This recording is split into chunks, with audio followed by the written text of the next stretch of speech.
ఇవాళ నా లైఫ్లో ఒక చిన్న ఇన్సిడెంట్ జరిగింది. అది మీతో షేర్ చేసుకుందాం అనుకుంటున్నా. మేము పెళ్ళికి అని చెప్పేసి కార్లో పోతున్నాము. నేను మా ఫ్రెండ్స్ కలిసి పక్కపంటి రోడ్డు మీద చిన్న యాక్సిడెంట్ అయ్యింది. మేము బండి ఆపినాము, కానీ అందులోకి నుంచి దిగట్లేదు. నేను వాటర్ బాటిల్ కూడా పట్టుకున్నాను, కానీ అయినా కానీ బండి దిగట్లేదు. మేము పోయేది పెళ్ళికి.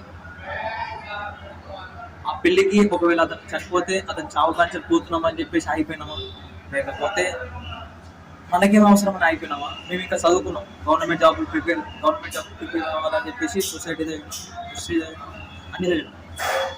కానీ ఎందుకు అయిపోతున్నాం నాకు అర్థం కాదు.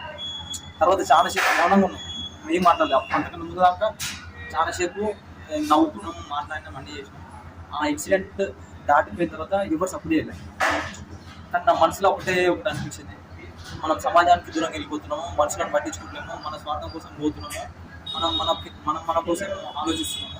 ఆడికి పోతే ఏమవుతుంది, టైం వేస్ట్ అవుతుంది, మనం పోవాల్సిన గమ్యం వేరు కదా, ఇది డిస్ట్రాక్షన్ అనుకుంటున్నాం. కానీ అసలైంది అది కాదు. మనం ఆడికి పోవాలి.